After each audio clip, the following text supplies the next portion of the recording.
Tannen, watch where you're going, stupid head! Yeah, you could have almost damaged us beyond repair and we would have to get scrapped!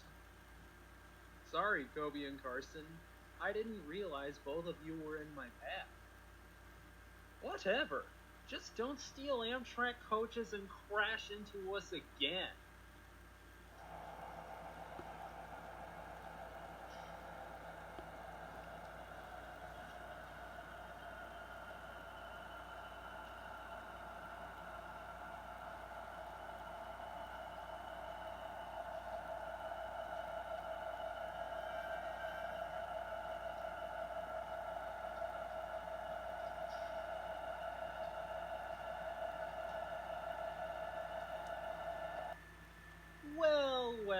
Well.